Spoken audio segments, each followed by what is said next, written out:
Então, a compreensão da reencarnação, e a ciência chama a reencarnação de palingenesia. Palingenesia significa, lá do grego, né, significa nascer novamente. Então a ciência reconhece a reencarnação, mas ela utiliza a palingenesia ao invés de reencarnação. Então a compreensão da reencarnação e da palingenesia amplia a nossa visão da vida e também do mundo.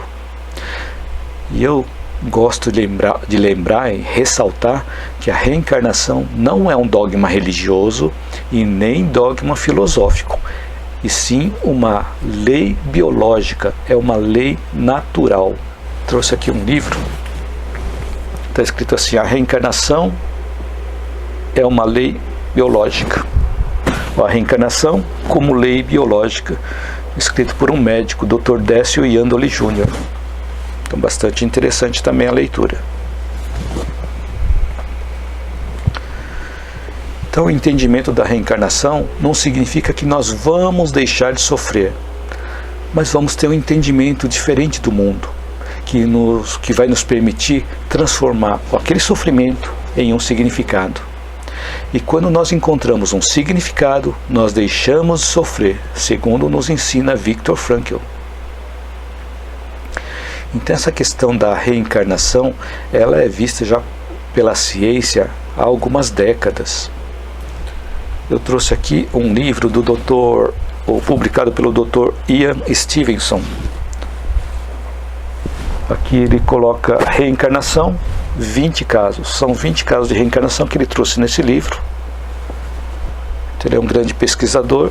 Ele já catalogou mais de 3.000 casos de reencarnação. E aqui ele traz 20. Então todos já evidenciados cientificamente. E também outro livro do Dr. Ian Stevenson é Crianças que se lembram de vidas passadas. Também pesquisado pelo mesmo médico, Dr. Ian Stevenson. Ele tem também vários outros livros, eu só trouxe alguns aqui. Então, Casos Europeus de Reencarnação, também do Dr. Ian Stevenson. Então, existe uma série de literaturas que trazem a evidência científica da reencarnação. Ou mesmo alguns estudos voltados para EQM, experiência de quase morte, também mostram que a vida continua depois da morte do corpo físico, onde muitas pessoas que passaram por morte cerebral, depois voltaram à vida, relatam o que aconteceu nesse período e relatam que tiveram encontros com pessoas que já haviam falecido. E dizem que a sensação de paz é muito grande quando se encontra com as pessoas que já se foram. E esses relatos também são trazidos pela doutora Elizabeth Kubler-Ross no livro Sobre a Morte e o Morrer. É um livro bastante interessante, e a doutora Elizabeth Kubler-Ross é uma das referências mundiais em cuidados paliativos. E ela também tem vários livros. Trouxe mais alguns aqui. O Túnel e a Luz. Que ela diz que muitas pessoas que relataram experiências de quase morte relatam que entraram no túnel e viram uma luz no final do túnel e também tiveram encontros com entes queridos. E também um dos livros onde ela traz aqui a roda da vida, ela traz uma borboleta, explicando que a vida é um processo de transformação. Então, também leitura bastante interessante. E esse livro aqui, A Roda da Vida, eu comentei em um dos meus vídeos, onde eu comentei algumas passagens desse livro, bastante interessante a experiência dela. E um relato de experiência de quase morte também, que ele está descrito em um livro de filosofia, nós podemos encontrar no livro A República, de Platão. É o livro 10, que é o último livro dessa obra que está lá no finalzinho, livro 10 ou capítulo 10 desse livro, A República de Platão. Ele conta um caso de experiência de quase morte. Então, assim, com esse entendimento de que a vida continua depois da morte do corpo físico, isso traz para a gente um outro entendimento. E também o entendimento que nós temos várias reencarnações, também nos ajuda a entender que nós estamos apenas passando por uma das encarnações. Assim como antes da nossa encarnação, nós estávamos desencarnados.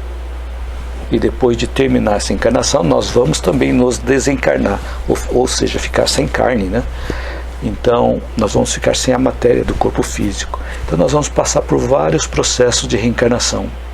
Mesmo o budismo traz esse conceito de reencarnação. E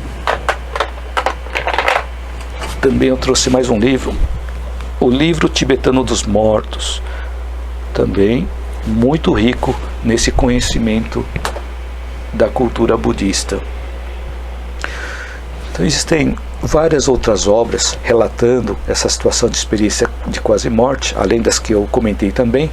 Tem aquele livro que eu comentei ontem, Uma Prova do Céu, do Dr. Eben Alexander. E também no Brasil existem alguns pesquisadores que fazem pesquisas nessa área de espiritualidade, de experiência de quase morte. No caso aqui do Brasil, um deles é o Dr. Alexander Moreira Almeida, mas existem vários outros pesquisadores aqui no Brasil, vários outros cientistas fazendo pesquisas nessa área e trazendo conteúdos para a área da medicina.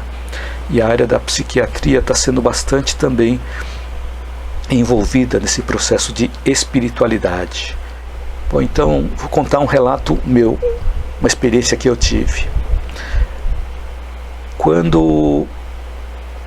No dia em que meu pai faleceu, eu estava trabalhando, e nesse dia eu estava visitando meu pai todos os dias, né, todas as noites depois do trabalho. Então eu tinha visitado numa quinta-feira e na sexta-feira à noite também ia visitar. Então, a sexta-feira eu fiquei ligando lá para o hospital para ver como é que estava, né, ligando para os meus familiares, para minha mãe, para minha esposa que estavam lá no hospital. Estavam dizendo que estava tudo bem. Eu continuei trabalhando e aquele dia choveu muito. Choveu muito e nessa ida do trabalho até o hospital, peguei um congestionamento gigante em São Paulo, gigantesco. Tinha até árvores caídas que estavam até atrapalhando mais o caminho. Isso fez com que demorasse a minha chegada até o hospital, e o horário da visita era até 20 horas. Quando eu cheguei no hospital era 20 horas e alguns minutos, já tinha passado do horário da visita. Aí eu falei que eu ia visitar tal pessoa, né, que era meu pai. E aí a pessoa da recepção ia começar a falar que já tinha passado do horário, mas quando ela consultou o quarto, ela liberou. Eu achei estranho, né? Ela não falou nada e liberou. E assim, eu cheguei lá, fiz a higienização das mãos antes de entrar no quarto, né? Aí cheguei lá no quarto, e assim que eu entrei no quarto, que eu estava com a mochila do trabalho, a minha irmã que estava lá, ela tirou a mochila que estava no meu ombro e falou: corre, segura na mão do pai, né? E quando eu olhei para o meu pai, ele estava numa situação ali que dava para perceber que ele já estava nos últimos momentos da vida dele. E aí, assim que a minha irmã tirou a mochila das minhas costas, cheguei lá para o meu pai, segurei na mão dele. Ele deu 3 respiradas, aliás, segurei na mão dele e eu falei para ele: pode ir, pai, eu cheguei. Ele deu 3 respiradas e foi. Então ele estava esperando a minha chegada para poder se despedir de mim. Então esse foi um momento onde eu tive a experiência da perda de um ente querido. E o importante nessas situações é nós sabermos o que nós herdamos nessas situações, o que nós herdamos da pessoa que se foi. Não falando de coisas materiais, porque meu pai partiu para um outro plano, mas o que nós herdamos de experiências, de aprendizados. Porque o meu pai, eu sei que ele foi para um outro plano, mas ele continua muito vivo, não só no outro plano, mas também nas minhas lembranças, nos ensinamentos que ele deixou para mim, nas ações que eu realizo na minha vida em função dos aprendizados que eu tive com ele. na minha forma de falar, na minha forma de pensar, na minha forma de ver as coisas. Então tem muita coisa que Ele me ensinou, que são as heranças que estão comigo. Então a minha forma de agir hoje tem muito da experiência que Ele passou para mim. Então é importante a gente lembrar qual é a experiência que nós estamos vivenciando em função dos aprendizados ou do contato que nós tivemos com os nossos entes queridos. Então é importante nesses momentos nós termos fé, nós termos confiança em Deus. E termos o entendimento também de que Deus não faz nada por acaso, tudo tem um motivo. Então hoje, de vez em quando eu ainda sonho com Ele, né? Então eu vejo que Ele está bem.